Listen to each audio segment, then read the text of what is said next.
Hello everyone, I'm Asmita ma'am. And I'm Suchetna ma'am. And welcome to Narayana Educational Institutions. The students, how are you all?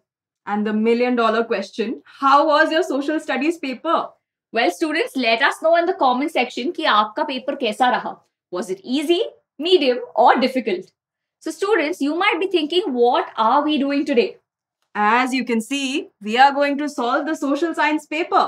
Right. So students, बहुत लोगों के concerns थे कि ma'am MCQ section बहुत difficult था. So students, don't worry, stay tuned for the video because here we are going to break down the question paper for you all and provide you with the answers. So let's get started with the history and economics section and ma'am will take it from there. So let's start with set 1, section 1, history and economics questions. First question, which one of the following regions became a part of unified Italy in 1866? थोड़ा tricky question है, but the answer to this is Venetia. Because ये book में directly नहीं है, but थोड़ा सा tricky है, but you can guess, you can do by elimination. Let's move to the next question.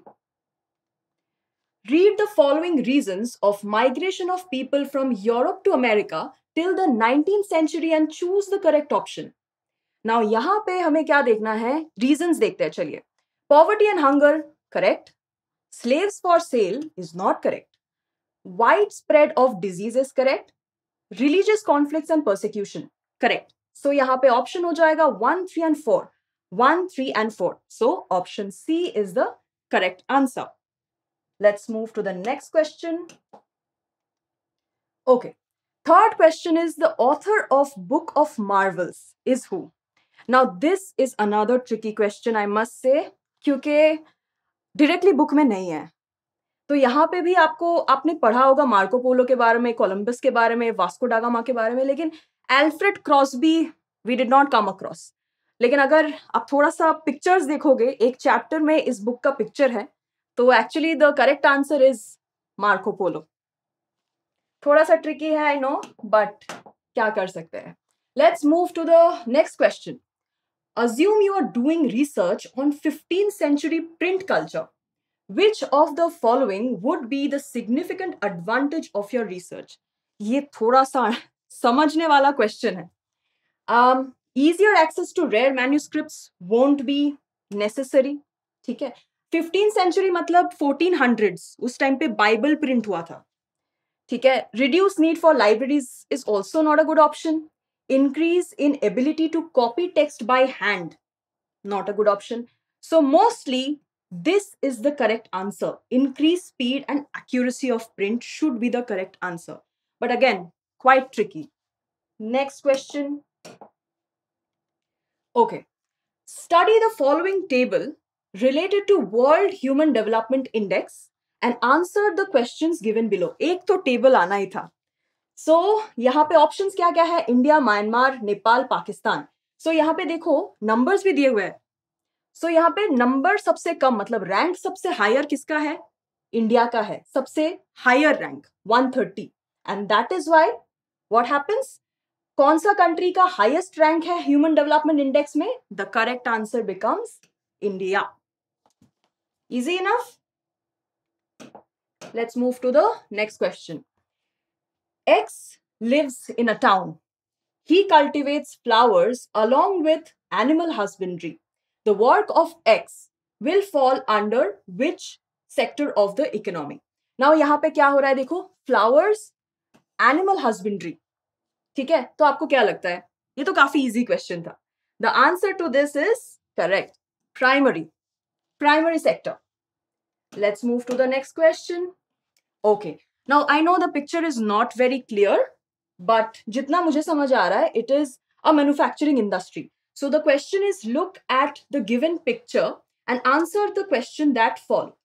The work being done in the picture falls under which sector of the economy? Primary, quaternary, secondary, tertiary.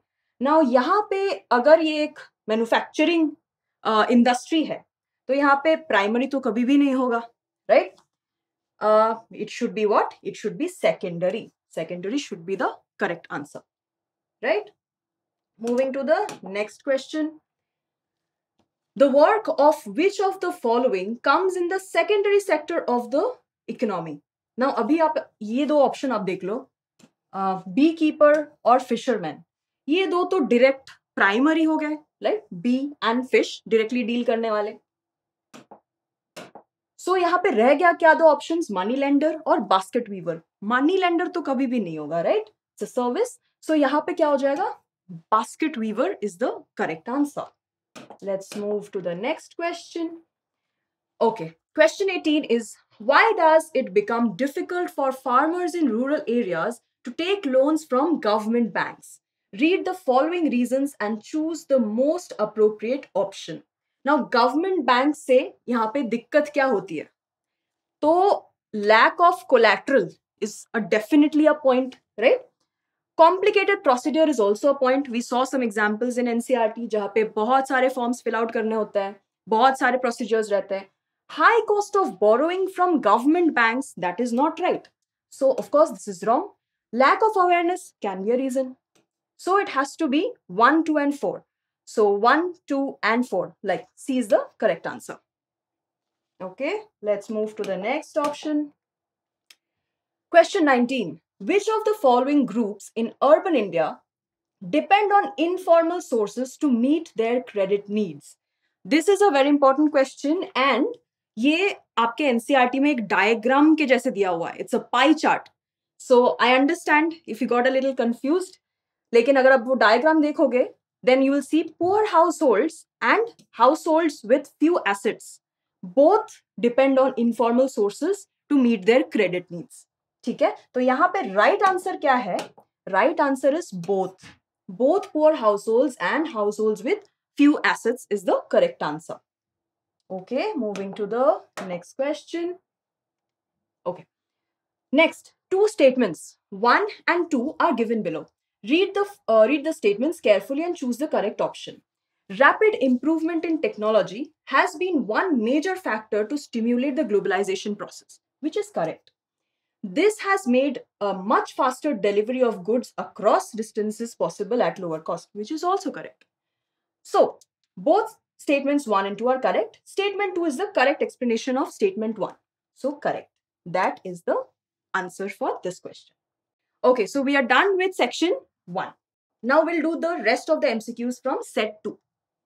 Okay, first question, by which organization the Human Development Report is published? So ये तो काफी easy direct question है. That is UNDP, United Nations Development Program. I hope you all got that correct. Next, find the odd one out. Ye again is one of the tricky questions. So if we see, if what I feel is यहाँ पे private और public corporations के ऊपर depend कर रहा है ये. तो यहाँ पे ये जो है, this is a public entity and rest all are private. ठीक है, तो D should be the correct answer. But let's see, ये थोड़ा सा confusing है. So we'll see till NCERT releases its answer key, but most probably D is the correct answer. Let's move to the next one.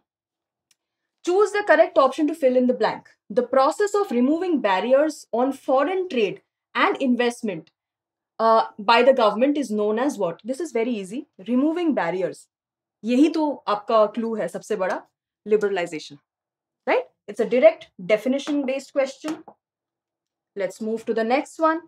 Two statements are given below. They are assertion and reason. Read both the statements and choose the correct option. तो यहाँ पे first statement क्या है? Most of the jute industry in India is located in a narrow belt along the banks of Hooghly River, which is correct. India is the second largest exporter of jute, which is also correct. लेकिन यहाँ पे A and R are true. R is the correct explanation of A.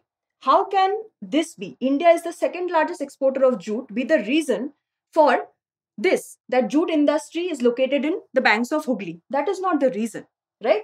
So यहाँ पे क्या हो जाएगा? Both A and R are true, but R is not the correct explanation of A. So this should be the correct answer, option B. Moving to the next question. The germs of which disease paved the way for Europe's conquest of America in the later half of the 16th century? This is a very easy question, right? I hope you got that right because it is smallpox. Okay, option B. Let's move on. Okay. In reference to the Germania allegory, the olive branch around the sword symbolizes which of the following? This is again a direct question and I hope you got that right because ये पूरा chart के form में NCERT में दिया हुआ है. ठीक है? The answer to this is willingness to make peace. Which of the following newspapers is related to Bal Gangadhar Tilak? Very easy question. We all expected this kind of questions. Answer is Kesari. Okay, let's move on. Arrange the following historical events in chronological order and choose the correct option. तो ये काफी अच्छा सवाल है history का. ठीक है, arrange करना है आपको क्रोनोलॉजिकल ऑर्डर में. तो ये ऑप्शन क्या क्या है? बरदौली, रावलत, चंपारण, खेड़ा. अभी सबसे पहले हमको पता है कौन सा हुआ था? चंपारण, राइट. फिर आ गया खेड़ा, राइट, 1718. फिर आ गया रावलट, 1919. फिर ये हुआ था 1920s में बरदौली सत्याग्रह. करेक्ट. तो फर्स्ट कौन सा आ गया? 3, right. 3, 4, 2, 1. So option D should be your correct answer. Let's move on.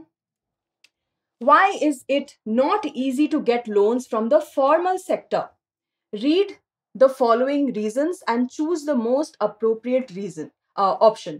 So ये भी थोड़ा सा I would say not complicated, a little tricky because you might get confused with the options. So यहाँ पे correct answers are 2, 3 and 4. Option B. That is because availability of banks is a question. We know for sure availability of collateral is like a reason. Long and complicated loan process is also a reason. Awareness of borrower can be a reason. So this is the first, like we think that option number B is the correct answer. Let's move to the next one. Identify the sector on basis of the following characteristics and choose the correct option. The objective of this sector is to earn profit. So यहाँ से तो सबसे बड़ा clue आपको मिल ही गया होगा. Then sector is owned by a person or company. It's just the definition of it. It's very simple. Tata Iron and Steel is the example. इससे easy तो कुछ नहीं हो सकता. It's private sector, right? Option D. Let's move on. Okay, now we have a data related question. Of course, we had to have it. Data related to an imaginary country is given below. Study these data and answer the question that follows. So question क्या है? The attendance percentage of this country of the age group of 14 and 15 years is. So आपको बस ये वाला data लेना है. ठीक है? Forget about the rest of the data. Just focus on this data. ठीक है? You will get it by, this is a net attendance. This is total population into 100, which is what? Which is 80%. Okay, let's move on. Okay, so we are almost here to section B. Okay, let's start with our 2 markers. Explain the role of anti-colonial movement. This is set 1, by the way. Explain the role of anti-colonial movement in the rise of modern nationalism in India. Now I understand why you might get confused here, क्योंकि question जो है वो काफी उल्टा वे से frame किया गया है, but answer काफी simple है. एंटी कॉलोनियल मूवमेंट के बारे में आपको यहाँ पे लिखना है. ठीक है, तो यहाँ पे आपका सिंपल आंसर यही होगा, पीपल बिगैन डिस्कवरिंग. यहाँ पे यूनिटी के बारे में लिखना है. ठीक है, कि कैसे वो लोग स्ट्रगल कर रहे थे with colonialism and sense of being process. तो यहाँ पे आपको शेयर्ड बॉन्ड के बारे में लिखना है. ठीक है, कि कैसे डिफरेंट ग्रुप्स साथ में आके they protested against the British. ठीक है, and then you can take any 2 examples of any movements. It can be non-cooperation, it can be civil disobedience, it can be anything. ठीक है, so it's very simple. Let's move on. Why did Gandhi ji say Satyagraha is pure soul force? Explain by giving 2 arguments. Again, I think answer simple है, but question framing थोड़ा सा intelligent वे में किया गया है, because you might get confused कि ये pure soul force क्या है. Answer is just to give features of satyagraha. Gandhi ji satyagraha का फीचर देना है. ठीक है, अगर क्वेश्चन समझ में भी नहीं आया, सिर्फ सत्याग्रह के बारे में लिख के आए हो तो करेक्ट है. ठीक है, तो यहाँ पे आप में क्या लिखना है? सत्याग्रह का मेन जो फीचर्स था, पावर ऑफ ट्रूथ. ठीक है, एंड यहाँ पे नेक्स्ट पॉइंट था क्या? Non violence. ये 2 जो पॉइंट है यही सबसे इंपॉर्टेंट पॉइंट है. एंड देन बेसिकली यही मैंने वापस रिपीट करवाया कि dharma of non violence unite all Indians. So यहाँ पे ये तो फीचर्स अगर आपने लिख लिया ना, more than enough. Next, how did the process of liberalization initiated in India in the 1990s promote globalization? Explain. This is a very direct question. ठीक है, तो यहाँ पे आंसर क्या होगा, क्या क्या किया था लिबरलाइजेशन ने टू प्रमोट ग्लोबलाइजेशन. एक तो बैरियर्स जो थे फॉरेन ट्रेड में, फॉरेन इन्वेस्टमेंट्स में, those were removed to a large extent. And liberalisation of trade businesses are allowed to make decisions. तो यहाँ पे क्या हो गया, ये जो बिजनेसमैन थे, ठीक है, तो they started taking decisions freely and they could import and export whatever they wanted, and that promoted globalization. ठीक है, so it's a very direct question. Next, we are almost here towards section C. Okay, this one. Tribal peasants interpreted the message of Mahatma Gandhi and the idea of Swaraj in yet another way. Explain the statement in the context of non-cooperation movement. ये direct book का सवाल है, ठीक है, क्योंकि यहाँ पे आपको बस एग्जाम्पल के साथ बताना है ये सीताराम राजू की कहानी. ठीक है, तो यहाँ पे क्या हुआ था, वी हैव टू मेंशन कि he was inspired by Gandhi ji's non cooperation movement, लेकिन ही परसुएडेड पीपल. उन्होंने क्या क्या मतलब परसुएड किया था, खादी पहनने के लिए, गिव अप ड्रिंकिंग. ठीक है, but how was it different than Gandhi ji's idea of swaraj is here that he did not believe in the use of force. ठीक है, मतलब he believed in the use of force not non violence. तो he did not believe in Gandhi ji's idea of non violence. He believed in basically using force. So we can take the example, Goodem rebels attacked police stations, attempted to kill British officials, carried on guerrilla warfare. आपको यही चीज जो पूरा incident था वो लिखना है. ठीक है, next let's move on. Explain the difference between public and private sector of Indian economy with example. ठीक है, ये भी काफी डायरेक्ट सवाल है, मतलब private public it's the most expected question. ठीक है, चलिए देखते हैं पब्लिक सेक्टर में आपको क्या क्या पॉइंट्स आप I hope you haven't missed those points. So government owns, तो ये सबसे इंपॉर्टेंट पॉइंट हो गया. पब्लिक सेक्टर में क्या होता है, government owns most of the assets. ठीक है, और जो सर्विसेज भी देते हैं that is provided by the government. Next, private ownership में क्या होता है कि प्राइवेट सेक्टर में ओनरशिप ऑफ एसेट्स डिलीवरीज कौन लेते हैं, प्राइवेट इंडिविजुअल्स और companies. Now always I hope you have supported your points with examples. So यहाँ पे रेलवेज का एग्जाम्पल आप ले सकते हो, पोस्ट ऑफिस का एग्जाम्पल आप ले सकते हो फॉर पब्लिक सेक्टर, एंड यहाँ पे आप टाटा आयरन एंड स्टील ले सकते हो, रिलायंस ले सकते हो for private sector. So examples. And then you also have to mention another point कि यहाँ पे जो पैसे जो अर्न होते हैं पब्लिक सेक्टर में, it is not just to earn profits, not just to earn profits, whereas private sector में it is just to earn profits. Governments में क्या होता है पब्लिक सेक्टर में, raise money through taxes and meet expenses on the service rendered by it. So जो भी पैसे वो collect करता है, they give it back as services to the public. That is also a major difference. Okay, I hope that is clear. Next, we are in section D now. Okay, the long answer type. Analyze the significance of the Napoleonic Code in the making of administrative system rational and efficient. A direct question again. This is a very important question.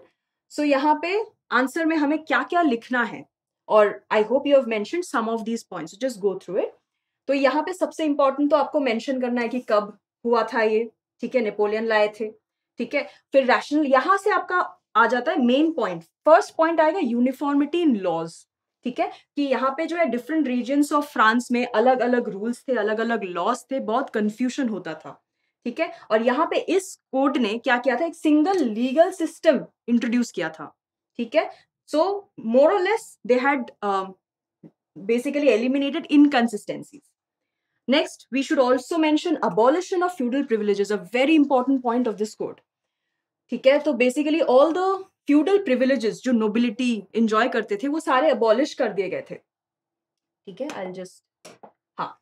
So it promoted merit based governance. ये आपने I hope mention किया होगा कि merit के basis पे अभी लोग positions ले सकते थे. Next, equality before the law, all citizens treated equally under the legal system. So one legal system, right. तो यहाँ पे फेयर ट्रायल्स होने लगे, यूनिफॉर्म जस्टिस होने लगे, ठीक है. Then protection of property rights, this was a very important point. Private property was legally protected. अभी यहाँ पे प्राइवेट प्रॉपर्टी जो है वो प्रोटेक्शन में आ गया था, ठीक है. Boosting economic stability. Next we also have to mention centralised administrative control, ठीक है. यहाँ पे स्ट्रॉन्ग सेंट्रल अथॉरिटी कंट्रोल में थे, ऑर्गेनाइज हो गया था काफी, ठीक है. And then foundation for modern legal systems. So many countries in Europe इस कोड से वो एज अ एग्जाम्पल लेके काफी सारे और कंट्रीज में जैसे कि जर्मनी, इटली, स्पेन में भी ऐसे ही नए चीजें लाई गई. It served as the model for legal reforms worldwide. Legal reforms भी इसी कोड के बेसिस पे होने लगा. So I hope you have mentioned these points. Next, we'll move to the next question. How was liberalism allied to national unity in Europe in the early decades of the 19th century? Analyze. This is also quite direct. Now, liberalism and national unity. इसके बारे में हमें points क्या क्या है? एक तो वापस individual freedom and rights. ठीक है. इंडिविजुअल फ्रीडम एंड राइट्स के बारे में आपको जरूर लिखना है. रूल ऑफ लॉ आया था, इक्वल राइट्स आए थे. Then opposition to monarchies and feudal system. So it's kind of in the same line कि मोनार्की अबॉलिश हो गया था, फ्यूडल सिस्टम जो है वो अबॉलिश हो गया था. अभी people you know aristocrat class जो था, they had lost their power, ठीक है. Then promotion of national, just a second, हाँ, promotion of a common national identity. This is a very important point, ठीक है. nationalists sought to unite people, common language के basis पे वो लोग nations create कर रहे थे, ठीक है. history and culture for example हमें German और Italian unification देखने को मिलता है, right, जहाँ पे fragmented parts of the nation were coming together and forming one single nation. Then abolition of feudal privileges. This is the same as the previous point. यहाँ पे देखो वापस नेपोलियनिक कोड का मेंशन आ गया, प्लेड अ रोल, ठीक है. तो it's kind of interconnected.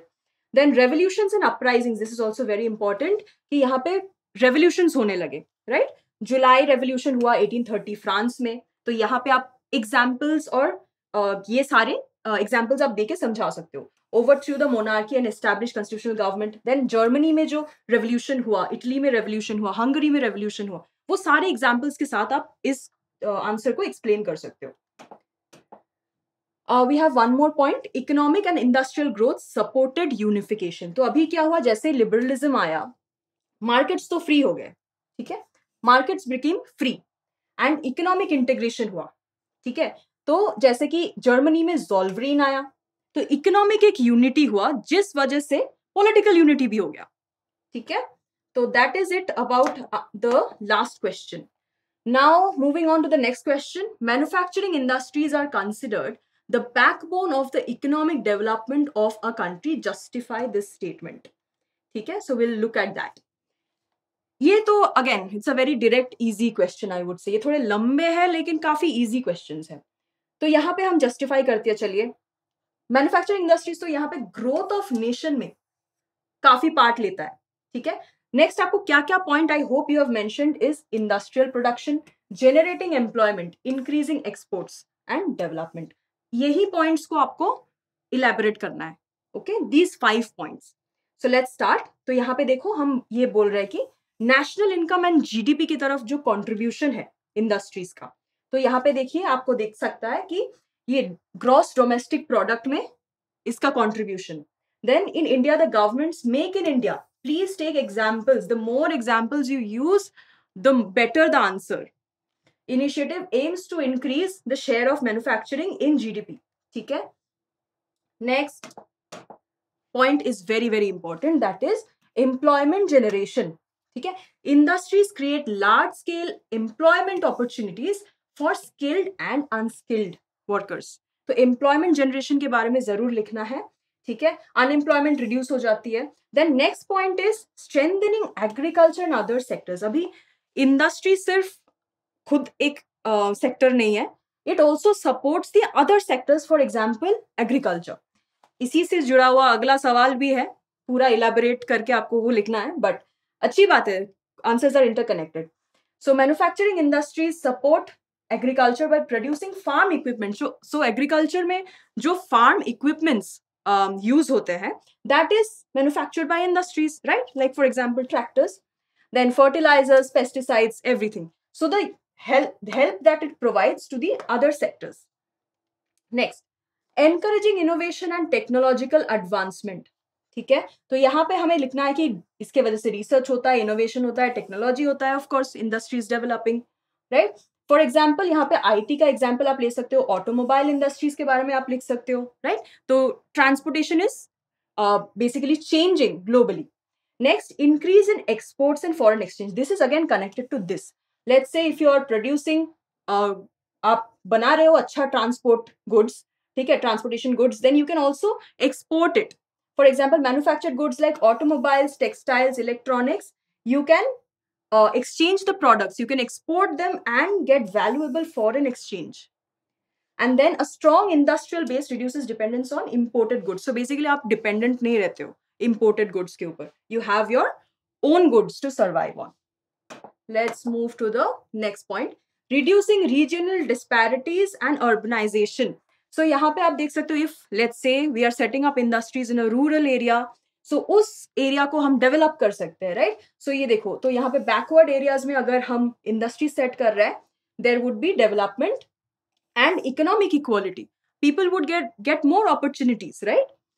Then industrialization leads to the growth of cities, infrastructure, better living standards. So जैसे industry setup होता है, लोगों को jobs मिलते हैं, लोगों को services मिलते हैं, and people will eventually have a better standard of living. Next, boost infrastructure and industrial growth. यहाँ पे आपको क्या लिखना है? Infrastructure में आपको roads आप लिख सकते हो, power, communication. तो यहाँ पे आप example देख लो. Industrial hubs like Mumbai, Bengaluru, Chennai have developed because उनका manufacturing base इतना strong है. Okay? Okay. The next question is, agriculture and industries complement each other. Justify the statement. This is also quite direct and काफी related है to the last answer. So यहाँ पे क्या क्या आपको लिखना है? Main point is, agriculture provides raw materials to industries. This is the last point that I explained, right? Agricultural industry के लिए जैसे कि आप एग्जांपल्स लेके बोल सकते हो, टेक्सटाइल के लिए जैसे कॉटन, वुल, जूट जो हो गया टेक्सटाइल इंडस्ट्री, तो ये रॉ मटेरियल्स है, एग्रीकल्चर प्रोवाइड करता है टेक्सटाइल इंडस्ट्री को. देन शुगर इंडस्ट्री को शुगर केन प्रोवाइड किया जाता है. फूड प्रोसेसिंग इंडस्ट्री में ग्रेन्स, फ्रूट्स ये सब प्रोवाइड किया जाता है, राइट? सो इंटरडिपेंडेंस है. Moving to the next slide. Industries provide machinery and tools for agriculture. ये एग्जाम्पल मैंने लास्ट वाले आंसर के लिए भी दिया था. क्या है कि tractors, irrigation pumps, fertilisers, pesticides, high yield seeds, helping farmers increase productivity. So ये सब कुछ कहाँ बनता है? इंडस्ट्रीज में बनता है. Then next point, industries generate employment for agricultural workers. ये आपने दूसरे चैप्टर में भी पढ़ा होगा, that agriculture is not something that you can do throughout the year. तो वो टाइम का क्या, जब कोई काम ही नहीं है, तो तब फार्मर्स क्या करते हैं? They look for other jobs in industries, so they can sustain themselves. So that is how off season में farmers and agricultural laborers को job दिया जाता है. For example, dairy and food processing industries employ rural workers. Next, next point is improved storage. जैसे कि agriculture में कोई bulk चीज produce हो रही है, तो so that they do not go to waste, we have cold storage. ठीक है? Industries provide cold storage, food processing, packaging industries, right? So that excess items do not go to waste. Then better transportation facilities, roads, railways, warehouses allow agricultural products to reach markets on time. Next point, export growth and foreign exchange earnings. So agriculture and industries contribute to exports. ये हमने last वाले point में बताया था, last वाले answer में, ठीक है, कि कैसे import export से foreign exchange बढ़ता है.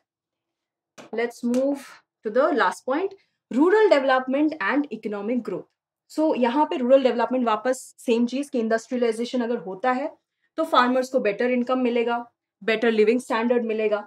Agro based industry reduces migration, so farmers को जो villages से बाहर towns में, cities में जाना पड़ता है, that they can reduce.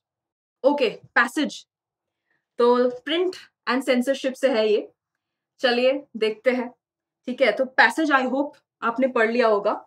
Explain the meaning of censor. Questions देख लेते हैं पहले, ठीक है. Why did the colonial administration keep an eye on books and newspapers? Why did Gandhiji start a nationwide satyagraha against Rowlatt Act? Explain 2 reasons. Very easy. ठीक है, ये तो direct questions है, वो भी passage से भी आप ले सकते हो. So first you have to explain what censorship is. The technical definition of censorship is suppression or prohibition. ये terms important है. क्या? Books, news, etc. क्यों? Obscene politically unacceptable माना जाता है. ठीक है, क्यों? एक थ्रेट माना जाता है सिक्योरिटी पे. ठीक है, इसीलिए सेंसर किया जाता है. And it provides government with extensive rights to sensor reports. Government can actually sensor reports and editorials in the vernacular press. So you can describe censorship like that. Next हमारा क्या question था? Next question था colonial administration ने क्यों books और newspapers पे why did they keep an eye on them? तो यहाँ पे despite repressive measures यहाँ पे nationalist जो newspapers थे उस टाइम पे इंडिया में काफी बढ़ गए थे. ठीक है, और उसके वजह से क्या हुआ, ये जो रिपोर्ट्स आने लग गए कि colonial misrule के बारे में. ठीक है, कि colonial masters are not ruling us well, and reports started coming out. Encourage nationalist activities, and since they were not happy with the rule, nationalist activities, revolts started taking place. And this basically nationalist criticism provoked militant protest. People became violent. They started attacking the British people. This in turn led to a renewed cycle of persecution and protests. ठीक है, so the British government wanted to repress.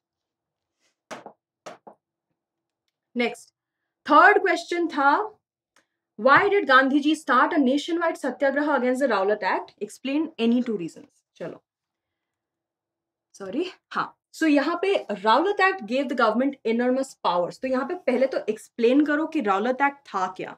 ठीक है, enormous power दिया गया जहाँ पे political activities को repress कर दिया जाता था.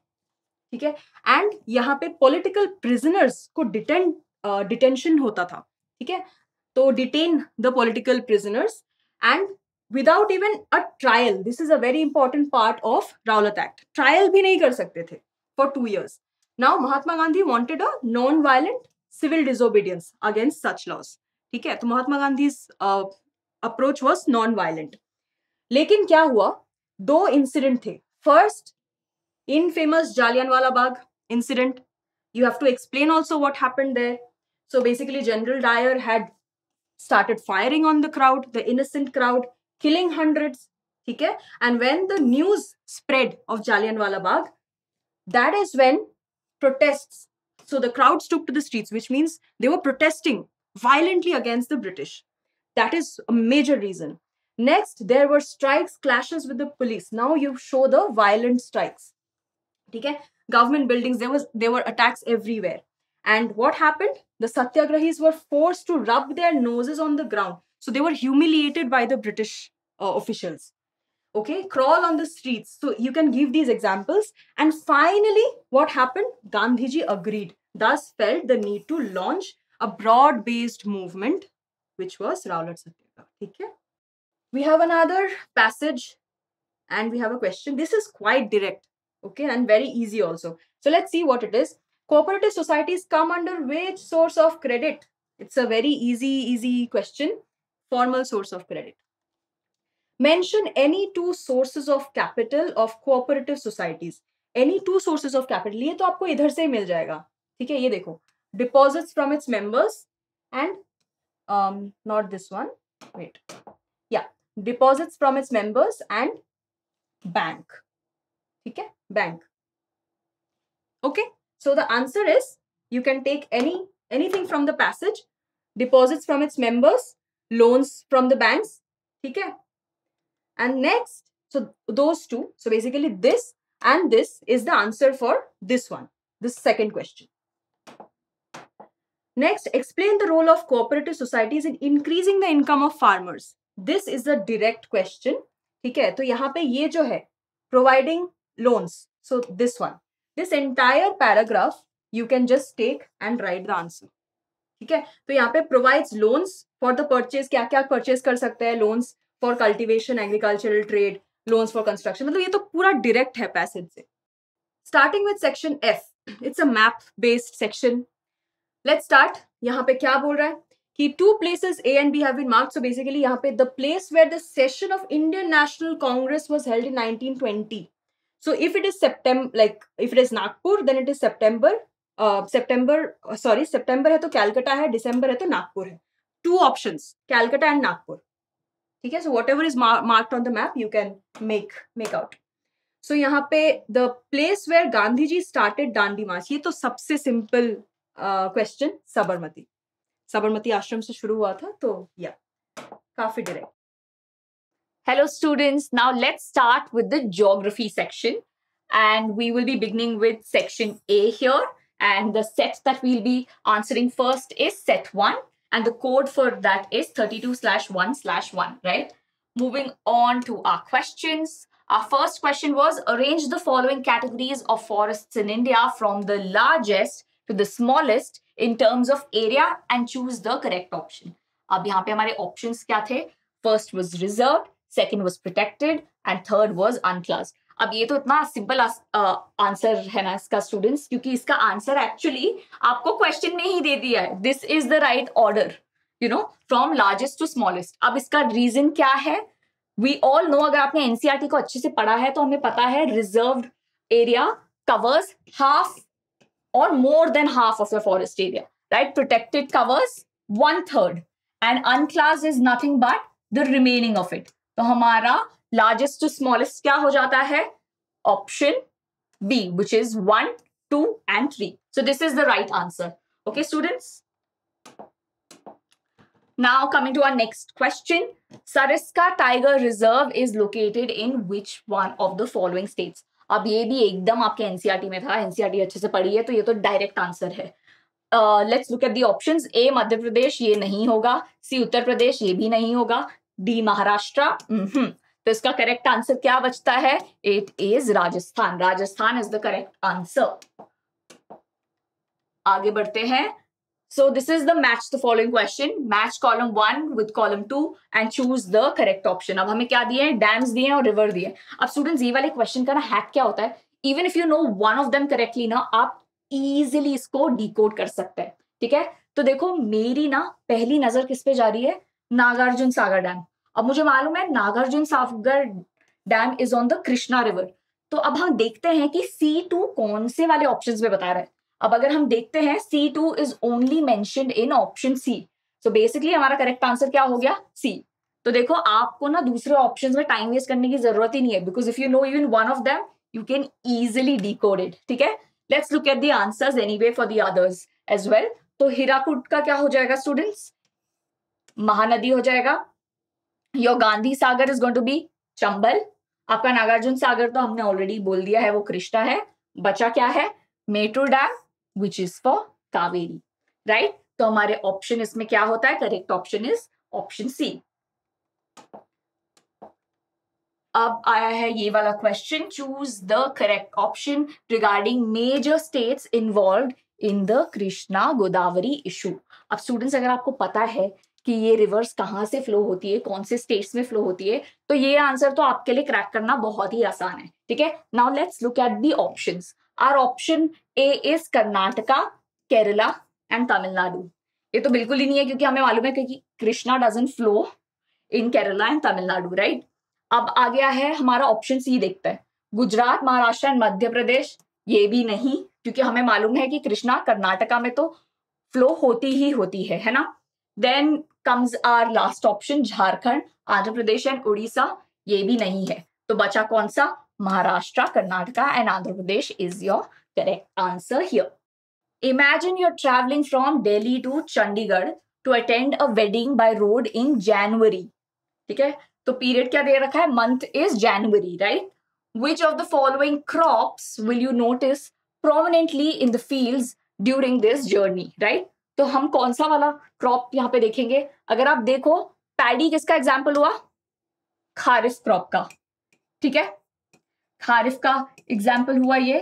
सिमिलरली आपका जो मेज है that is also for kharif. जोवार is also for kharif. तो बचा क्या? Wheat.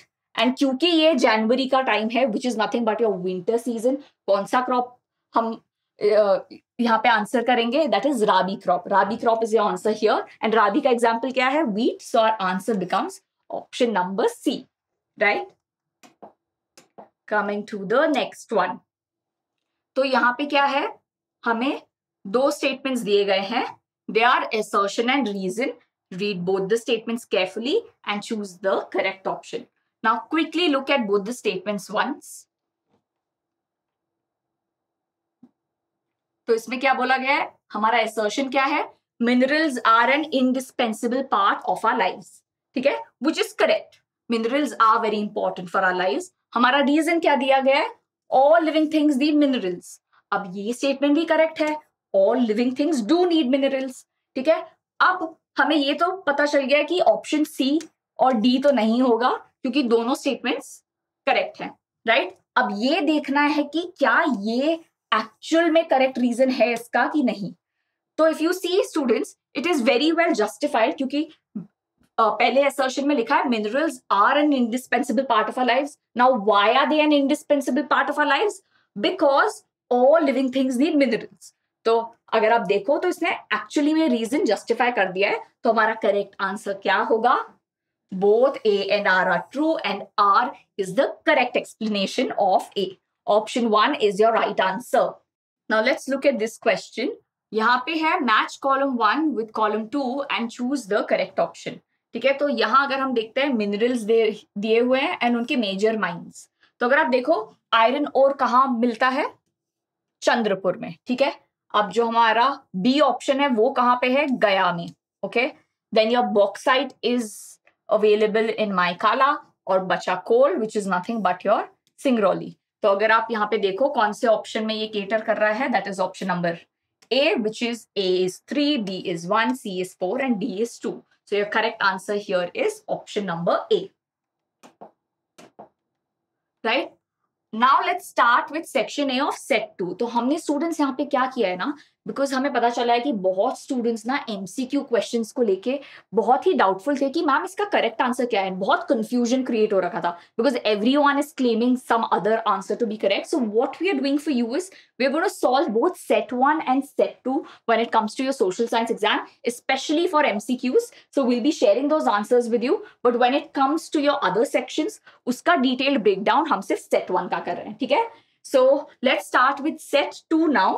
And the code for this paper was 32/3/2. Okay. Now let's look at the geography questions that have come in set 2. So this question is again an assertion reason based question. अब इसमें क्या दे रखा है आपका assertion? Most of the jute industry in India is located in a narrow belt along the banks of Hooghly River. ठीक है, ये correct है, बिल्कुल correct है. Next जो reason दिया है, India is the second largest exporter of jute. अब ये स्टेटमेंट भी करेक्ट है. इंडिया लार्जेस्ट एक्सपोर्टर नहीं है, सेकंड लार्जेस्ट एक्सपोर्टर है. अब आप मुझे ये बताना लार्जेस्ट एक्सपोर्टर ऑफ जूट कौन सा कंट्री है, ये मुझे कमेंट्स में बताना, ठीक है. अब नाउ दैट वी नो कि सी और डी तो इसका आंसर नहीं होगा क्योंकि हमारे दोनों स्टेटमेंट्स ट्रू है. अब इसमें से करेक्ट आंसर क्या है.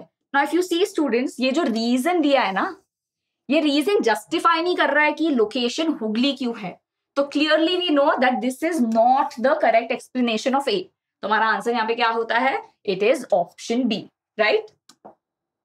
अब आगे बढ़ते हैं. ये another match the following question. अब हमें मैच करने हैं हमारे wildlife sanctuaries with their locations. तो हमें मालूम है जो सरिस्का वाइल्ड लाइफ सेंचुरी है वो है राजस्थान में, ठीक है. कॉर्बेट नेशनल पार्क है डी उत्तराखंड में. अब स्टूडेंट्स इसका मैं एक हैक बताऊं.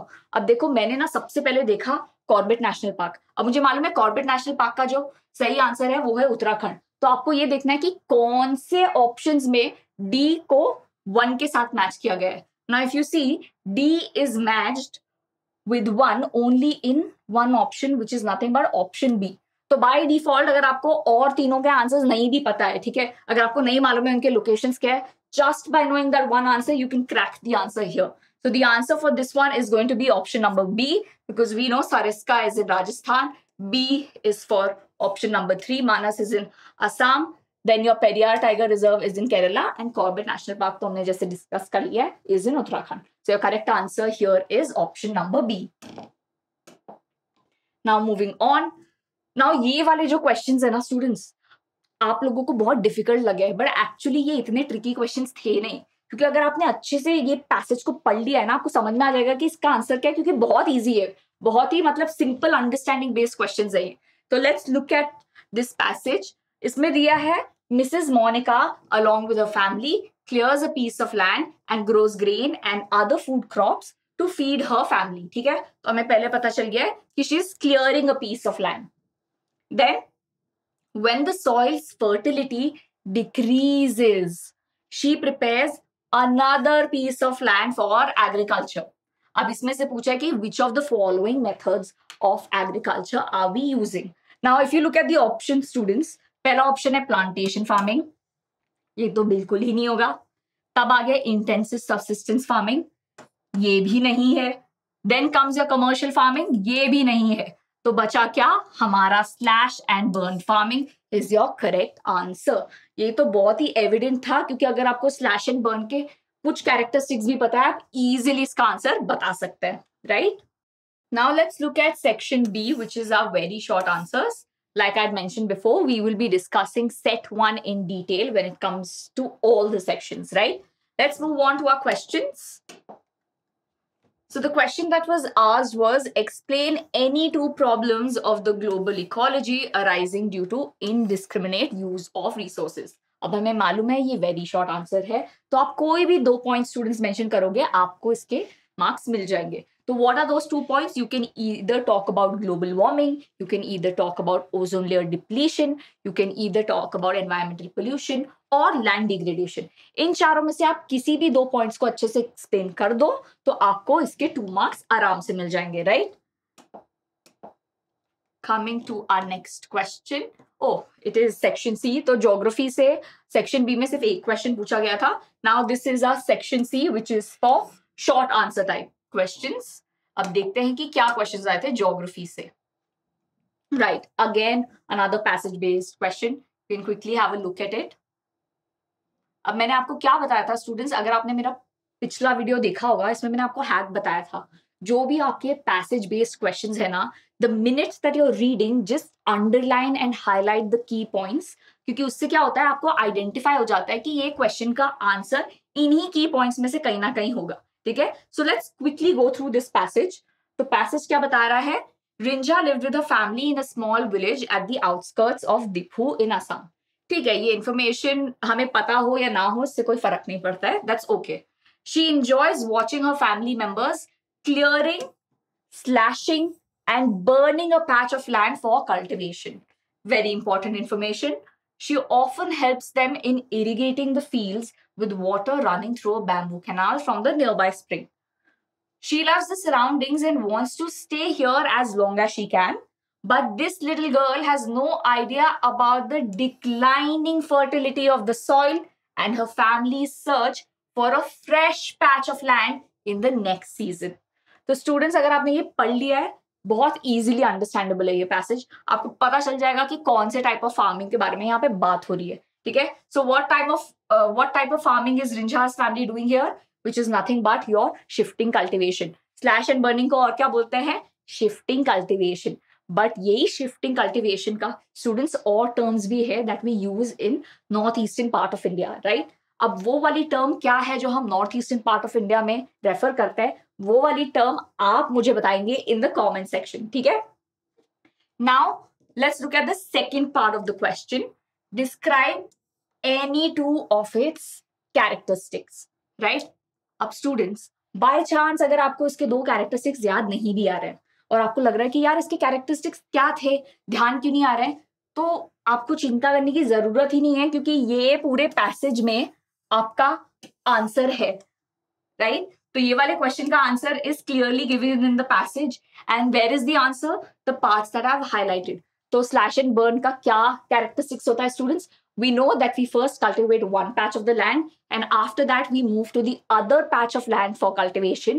And why do we do that? So that the soil gets a chance to replenish its fertility, right? ताकि उसकी fertility decrease ना हो.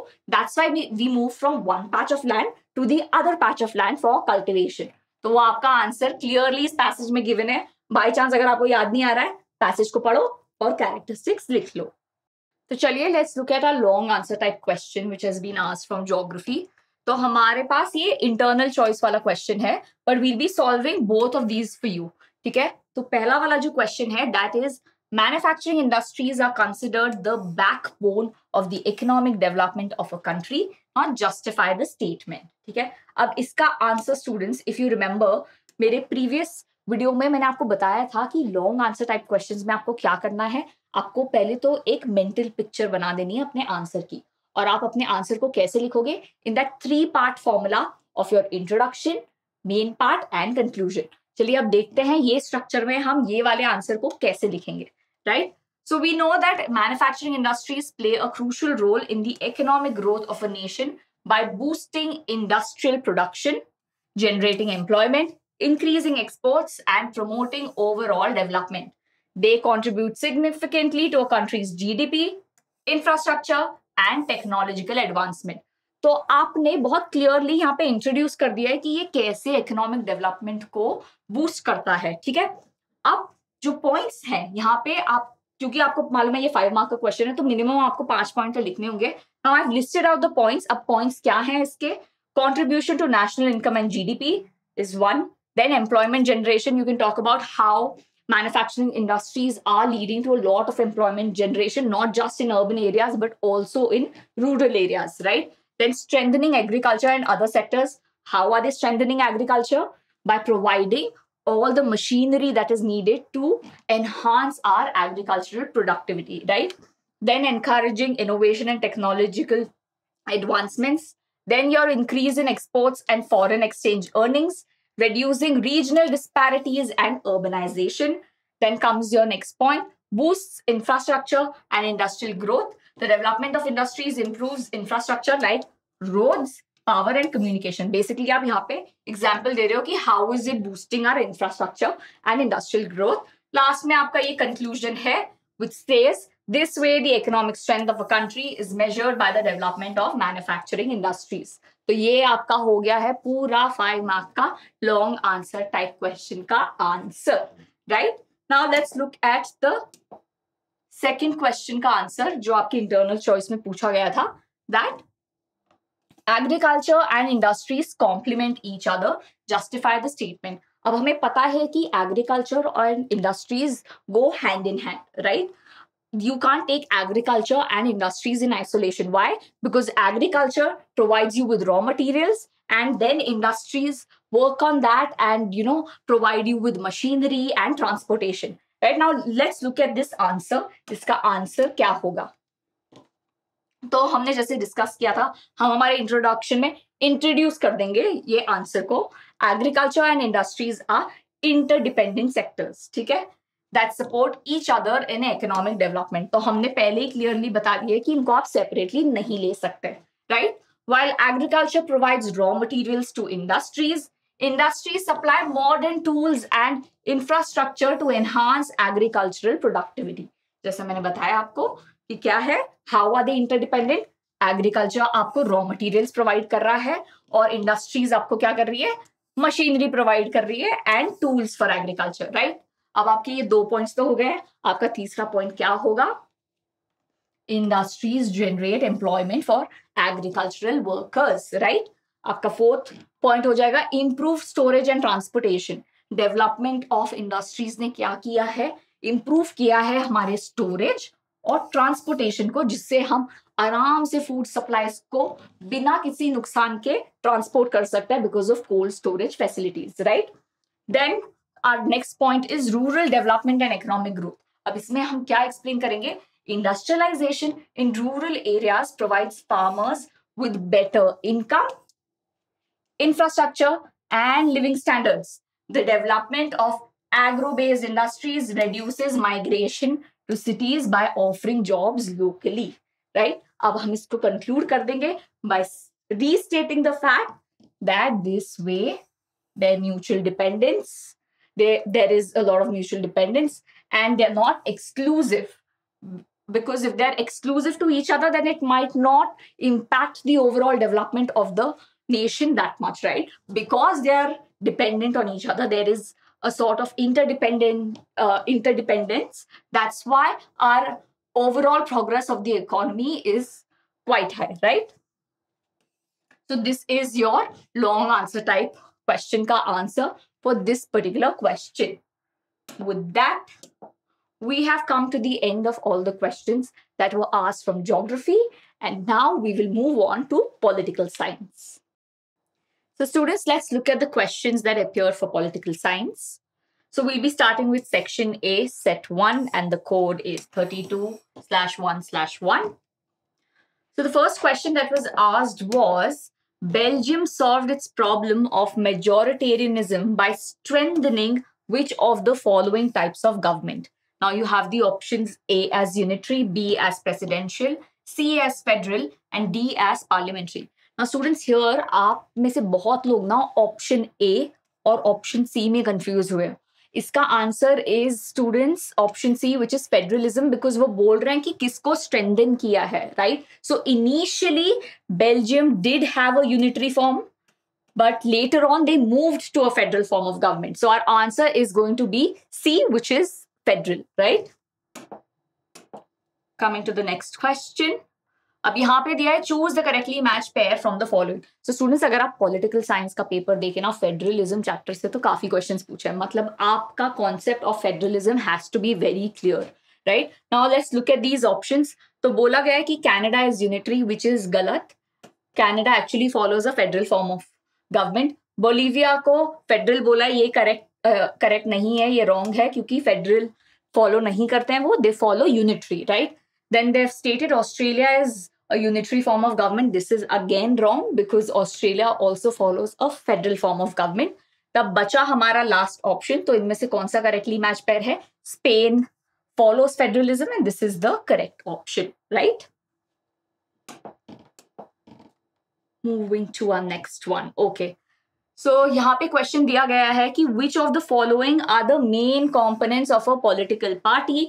Choose the correct option. अब यहाँ पे इन्होंने आपको ऑप्शंस दिए हैं, आपको बताना है कि इनमें से कौन से हैं जो कंपोनेंट्स है पॉलिटिकल पार्टी के. तो हम एक बार ऑप्शंस देख लेते हैं जल्दी से.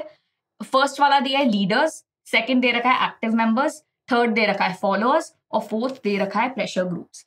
नाउ स्टूडेंट्स, यहाँ पे भी ना काफी बच्चों ने यहाँ पे गड़बड़ करी है, क्योंकि वो कंफ्यूज हो गए कि प्रेशर ग्रुप्स पार्ट रहेगा कि नहीं रहेगा, राइट? तो यहाँ पे ना स्टूडेंट्स, अगर आपने एनसीईआरटी को बहुत अच्छे से पढ़ा है ना, आप इजीली ये आंसर क्रैक कर सकते हैं, क्योंकि एनसीईआरटी में एक ही लाइन इससे रिलेटेड मेंशन था. प्रेशर ग्रुप से रिलेटेड पॉलिटिकल पार्टी के चैप्टर में क्लियरली एनसीईआरटी ने एक सेंटेंस मेंशन किया था. जो सेंटेंस अगर आपने समझ लिया है तो आपको इसका आंसर पता होगा कि वो आंसर क्या है. तो यहाँ पे जो हमारा करेक्ट आंसर रहेगा वो है option A, which says that only 1, 2 and 3 are correct.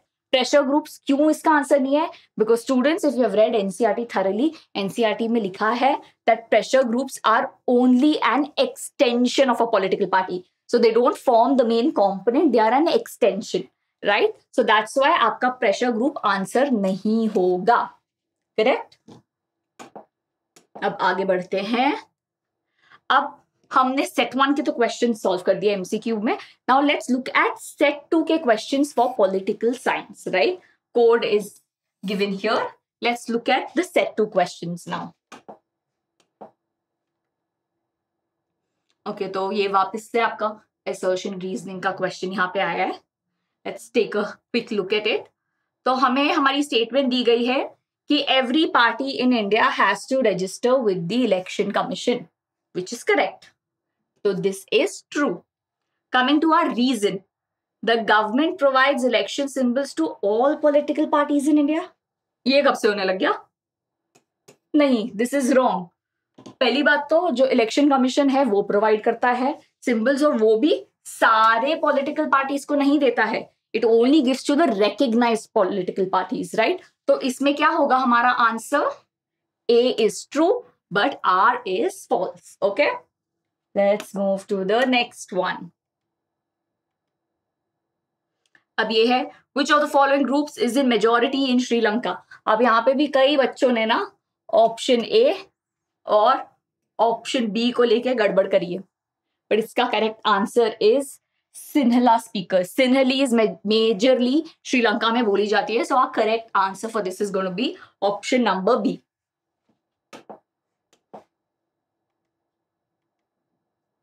ठीक है, वापस से एक और क्वेश्चन आया है हमारे पार्टी सिस्टम से, पॉलिटिकल पार्टी के चैप्टर से।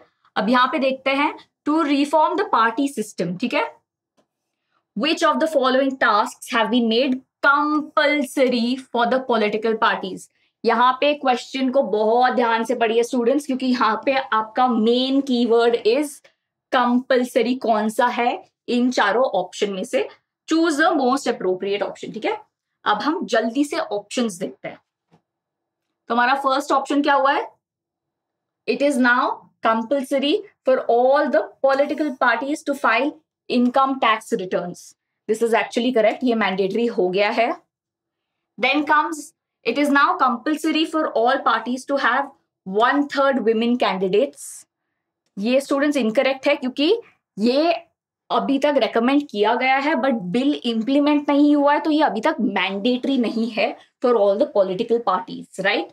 Then let's look at the third option. It is now compulsory for all the political parties to hold their organizational election. Correct.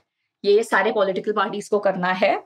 It is now compulsory for all candidates to disclose information about pending criminal cases against them through affidavit. This is also correct. तो हमारे इसमें से कौन से 3 options correct होता है? 1, 3 and 4. और इसमें से कौन से ऑप्शंस में 1, 3 and 4 मार्क किया है? It is option number C. So our correct answer is option number C. आगे बढ़ते हैं. So here we have, which of the following statements represent gender equality? ये तो स्टूडेंट सबसे ही फुद्दू सवाल, मतलब इतना सिंपल क्वेश्चन, अगर आप लोगों ने ये गलत किया ना तो I really don't have any comments to give you, क्योंकि ये तो सबको आंसर करेक्ट आना ही चाहिए, ठीक है। तो और option 1 is the value of women's vote is more than that of men. No, equality states both men and women are equal, ठीक है। B is restricting women to household chores. No, equality doesn't mean that you prescribe gender assigned roles, ठीक है। Then providing more rights to men, no, equality doesn't mean कि आप एक segment को ज्यादा votes दो। तो बचा क्या हमारा option number D, providing voting rights equally to men and women. मतलब यहाँ पे तो क्वेश्चन में ही आंसर है, इक्वालिटी दिया है, यहाँ पे इक्वली मेंशन किया है, तो of course our correct answer is going to be option number D, right. अब हम आते हैं नेक्स्ट क्वेश्चन में। यहाँ पे choose the correctly matched pair from the following, ठीक है। अब आपको कौन सा कॉन्करेंट लिस्ट के अंदर है, स्टेट लिस्ट के अंदर क्या है कैटेगरीज, ये आपको बहुत अच्छे से इसमें पता होना चाहिए, ठीक है। So let's look at our options. हमारे ऑप्शन बी में बोला है concurrent list comes, concurrent list में डिफेंस आता है, which is incorrect because defence comes under union list students, ठीक है। Then concurrent list में पुलिस आता है, which is again incorrect because this comes under state list. Okay. Then trade under concurrent, this is again incorrect. अब आप मुझे comments में बताना कि ट्रेड कौन से तीनों लिस्ट में से आता है, ठीक है। So leaving बचा हमारा option A, so concurrent list में एजुकेशन आता है, which is a correct answer, right? अब आया है हमारा ये वाला सवाल, in which one of the following organs of India are women taking advantage of reservation? हमारा option A is correct here, क्योंकि म्यूनिसिपल इलेक्शंस में women को रिजर्वेशन प्रोवाइड किया गया है, ठीक है। Okay, the next one, which one of the following languages is included in the 8th schedule of the Indian Constitution? इनमें से कौन सी लैंग्वेज है जो 8th शेड्यूल में मेंशन करी गई है? भोजपुरी तो नहीं है, मगधी भी नहीं है, राजस्थानी भी नहीं है, बचा हमारा correct option D which is Tamil. So this is the language which has been included in the 8th schedule of our Indian Constitution. With that, we have covered the MCQ questions from both set 1 and set 2. Now let's start with our section B, which is our very short answers, and we will be covering set 1 in this. So first question is, suggest any 2 measures to remove gender inequality, right? So since it's a 2-marker, you just have to mention any 2 measures like it's already given in the question. So what's our answer going to look like? So one way to solve this problem is to make it legally binding to have a fair proportion of women in the elected bodies, right? This is what the Panchayati Raj is. already implementing and is already taking forward. 1/3 of seats in local government bodies, in panchayats and municipalities are now reserved for women, right? So this becomes our first point. Our second point could be the Equal Remuneration Act of 1976, which says that there should be equal wage provided to both men and women for equal share of work, right? Then the other point that if you wish to add, you can add is sex selective abortion shouldn't be encouraged, right? So these points can help you answer your question, which mentions what are the ways that you can remove gender inequality, right? Now comes our section C, which is the short answer type of questions. Let's take a look at the questions that have appeared here. So our first question is that democratic system of government is considered good in which maximum number of citizens are made stakeholders in political power. Now you need to explain this statement with suitable arguments. Let's take a look at how our answer would look, right? So first you will tell how India is a very diverse country and it's very important that you're listening to everyone's opinion. So start with your introduction. In a good democratic government, due respect is given to diverse groups and views that exist in a society, right? Now, everyone has a voice in the shaping of public policies, right? You cannot ignore anyone's voice, be it majority or the minority, right? Therefore, it follows that in a democracy, political power should be distributed among as many citizens as possible. Now, why this should be distributed? Because if the power is concentrated in the hands of a selected few, then they will be making policies which are only going to benefit those selected sections of the society, right? Exactly why we need the political power to be distributed in as many hands as possible, right? So the reasons that will follow are power is shared among different organs of government. We already know that we have that our different organs of government have different powers, such as the legislature, executive, and judiciary. Now, such a separation, why is this separation important? Because this ensures that none of the organs can exercise ultimate power. So this is very important to maintain your checks and balances, right? Then moving on to the next point, power sharing arrangements can also be seen in the way political parties, pressure groups, and movements control or influence those in power, right? So these set of groups also help you in dividing the power in as many hands as possible. Coming to our last point, in a democracy, the citizens must have freedom to choose among various contenders.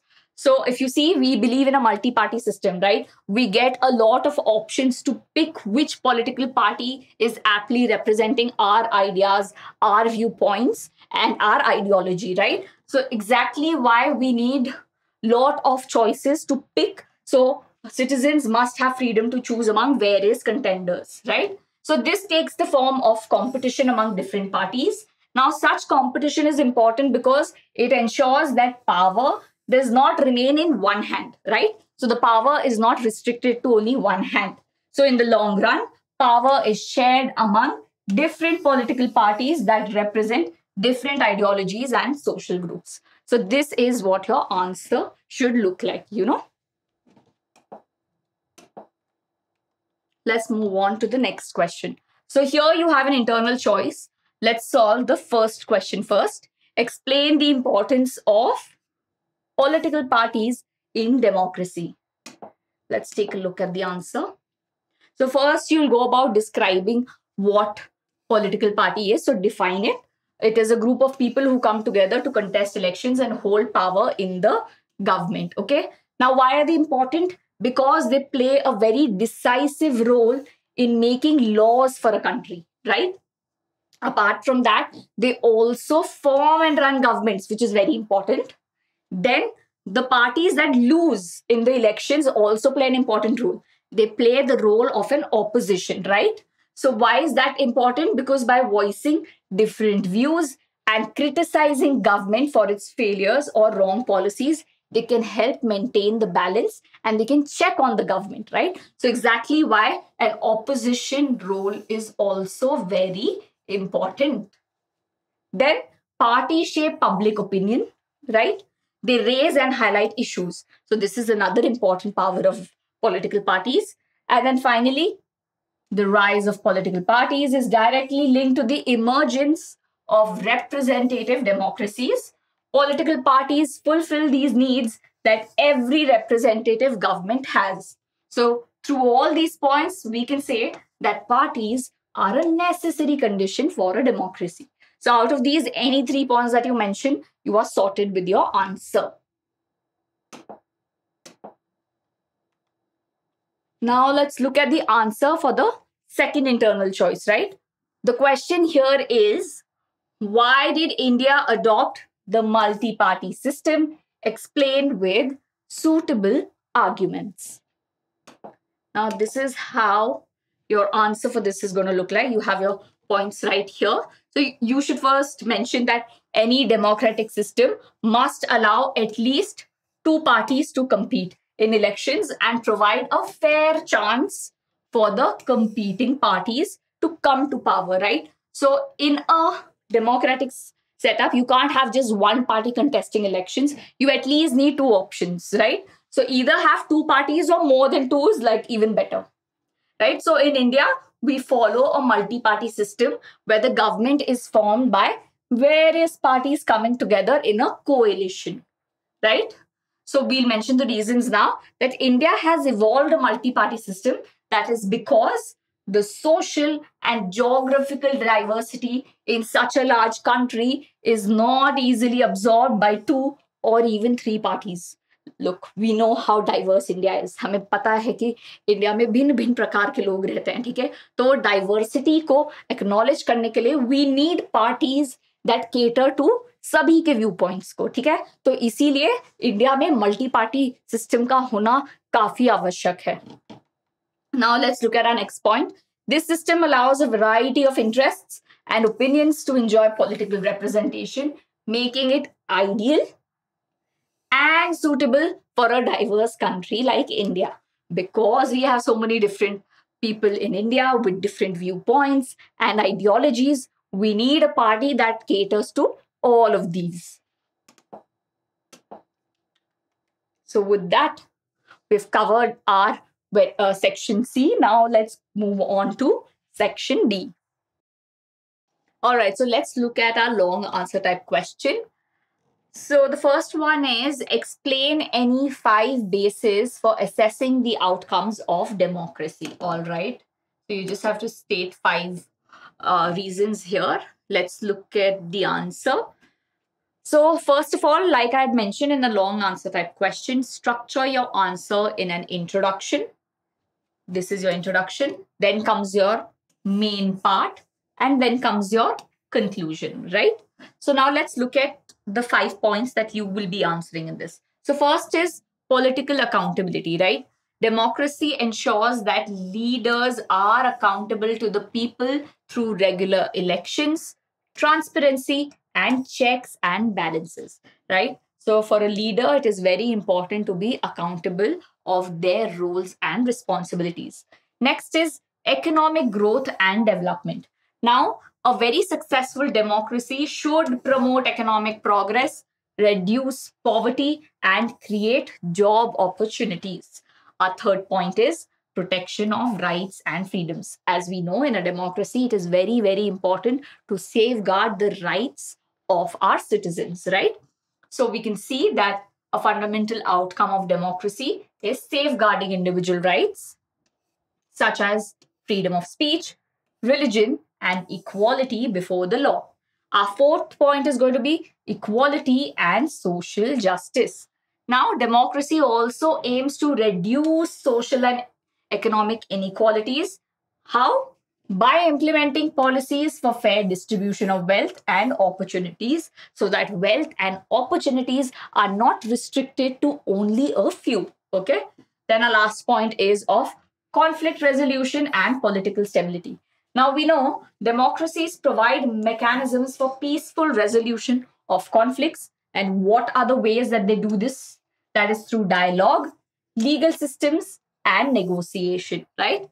So this way you've covered your 5 points. And after you've mentioned all the 5 points, what you need to do is conclude your answer. So how are you going to do that?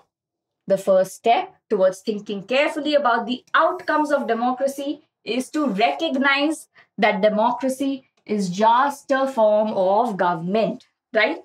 It can only create conditions for achieving something. But the main thing lies with the citizens. The citizens have to take advantage of those conditions and achieve these goals, right? So, this is the way that I feel, and I hope that you would have approached your answer. Let's look at the next question, which is again an internal choice question. So, part B is explain any 5 values of democracy. Okay, let's look at our 5 values. Again, this is your intro, this is your main part, and this is your conclusion, right? So, our 5 parts are going to be: first is equality, right? Democracy upholds the principle that all individuals are equal before the law, regardless of race, gender, religion, or socio-economic status. Our second point is going to be freedom.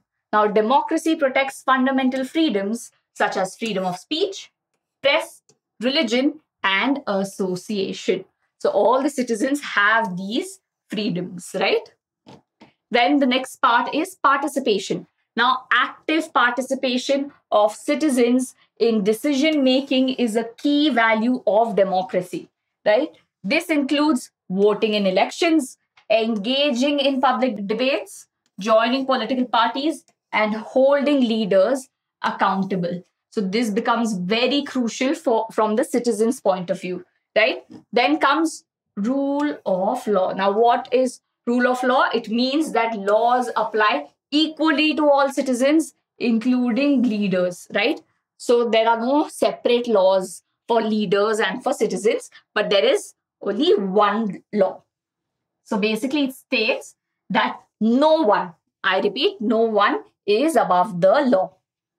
Then your 5th point is on justice and fairness. So here you'll talk about how democracy promotes social and economic justice by ensuring fair treatment and opportunities for all individuals, right? So these are your 5 points, and then you'll just conclude your answer by saying that these values uphold the principles of democracy and has further strengthened democracy in India by reducing inequalities. So this is how your structure for this question looks like, right? Now coming to our section E, which is our case-based questions. Let's look at this excerpt. So students, like I'd mentioned, I'd given you this hack, if you would recall from my previous video, that whenever you're attempting your case-based question, first of all, read through the passage very properly, right? And as in when you're reading, underline the key parts, right? So let's look at this excerpt. So it's mentioned a city called Porto Alegre in Brazil has carried out an extraordinary experiment in combining decentralization with participative democracy. The city has set up a parallel organization operating alongside the municipal council, enabling local inhabitants to take real decisions for their city, right? So this becomes a very important part and very important information that we have got. Nearly 13 lakh people in this city get to participate in making the budget for their own city. Now, the city is divided into many sectors, or what we call wards, right? Each sector has a meeting like that of the Gram Sabha, in which anyone living in that area can participate. There are some meetings to discuss issues that affect the entire city. Any citizen of the city can participate in those meetings, and the budget of the city is discussed in these meetings. The proposals are put to the municipality that takes a final decision about it. All right.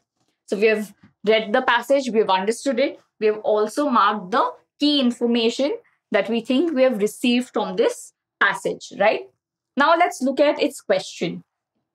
So the first question that is asked is, explain the meaning of participatory democracy. Now this is a very direct question. Remember students, I had mentioned कि case based question में दो type के questions आपसे पूछे जा सकते हैं.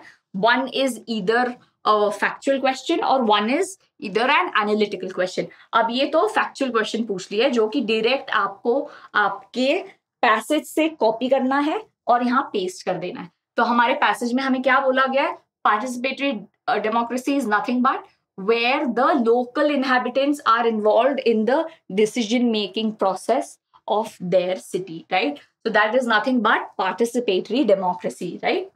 Now, in the context of separation of powers, the given example defines which type of government. अब यहाँ पे हमने ये पढ़ा है, ये कौन सी टाइप की गवर्नमेंट के बारे में बोल रहा है. अगर आप ध्यान से पैसेज पढ़ेंगे ना, आपको इसका हिंट मिल जाएगा. If you have focused on the word gram sabha, आपको इससे पता चल जाएगा कि we are talking about the local government here, right? So the answer for this is going to be local government. Now the next question that they've asked is describe the structure of the system in India which is almost similar to the above example of Brazil. तो यहाँ पे students, अगर आपको by chance recollect नहीं हो रहा है कि हमारा लोकल सेल्फ गवर्नमेंट का स्ट्रक्चर क्या है, आप यहाँ से भी आइडिया लगा सकते हैं, बिकॉज यहाँ पे आपको हिंट्स दे रखे हैं. ग्राम सभा, मेनी सेक्टर्स और व्हाट वी कॉल वार्ड्स. ठीक है, तो I will tell you how you can connect the same. ठीक है, let's look at the answer for this. So first we looked at the definition for participatory democracy और part 2 is local government. Now let's look at the third answer. So here it says that the rural local government is popularly known by the name Panchayati Raj. ये हमें पता है.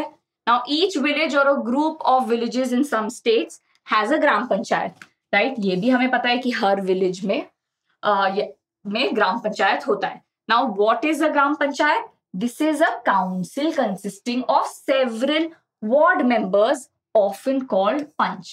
अब यहाँ पे students देखो ward members use किया है, and this is the same term that we have used in the passage also. तो you can connect the dots, है ना? एंड अ प्रेसिडेंट और सरपंच. ठीक है, नाउ अब हाउ आर दे इलेक्टेड?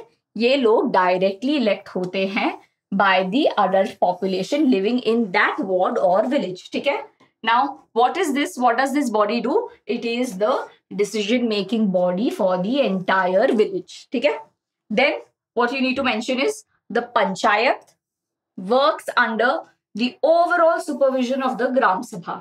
ठीक है, तो panchayat works under the overall supervision of Gram Sabha. Then all the voters in the village are its members. Correct. It has to meet at least twice or thrice a year to approve the annual budget of the Gram Panchayat. Similarly, अगर आप notice करोगे, हमारी ये passage में भी वो किस चीज के बारे में डिस्कशन कर रहे थे? On the financial budget, right? And यहाँ पे भी हमने ये mention कर दिया है कि they meet twice or thrice a year to approve the annual budget, right? And to review the performance of the Gram Panchayat. Similarly, अब आप क्या बोलोगे? ये तो local government का आपने बता दिया है जो कि rural areas में है. Now you can mention that similarly the local government bodies exist in urban areas as well. And what are they called? They're called municipalities that are set up in towns, right? So this is going to be your answer for the structure which is similar to that of Brazil. With that, we have cracked our case-based question and moving on to our last and final section, which is the map-based section. ठीक है, तो हम quickly इसमें political science और geography के maps discuss कर लेते हैं. ठीक है, यहाँ पे हम देखते हैं. तो पहला क्वेश्चन जो पूछा गया था वो था leading state in production of jute. ठीक है, ये आपके ज्योग्राफी से जो क्वेश्चन आया था, इसमें से लीडिंग स्टेट कौन सा है जो प्रोडक्शन ऑफ जूट में है? Which is nothing but your West Bengal. ठीक है, तो क्या है हमारा करेक्ट आंसर फर्स्ट वाले के लिए? वेस्ट बंगाल. ठीक है, now moving on to the next question. Atomic power plant located in Gujarat क्या है? Kakrapar. Which is the atomic power plant located in Gujarat? Kakrapar. ठीक है. Then iron and steel plant located in Jharkhand जो आपको locate करना है. अब इसमें से आप बोकारो या जमशेदपुर किसी को भी मार्क कर सकते हैं. ठीक है. Then comes your Shri Guru Ram Das Ji International Airport कहाँ लोकेटेड है? This is located in Amritsar. ठीक है, तो आपके मैप के जो आंसर्स होते हैं वो है ये. 1 वेस्ट बंगाल, सेकंड काकरापार जो एटॉमिक पावर प्लांट है, देन जमशेदपुर और Bokaro, then comes your Amritsar जहां पे आपका इंटरनेशनल एयरपोर्ट है. So with that, students, we have come to the end of our social science paper analysis, right? अब आप मुझे क्विकली कमेंट सेक्शन में पूरा एनालिसिस देखने के बाद ये बताना कि आपके कितने स्कोर्स बन रहे हैं, ठीक है? With that, we wish you all the very best for your upcoming exams. Thank you for joining us.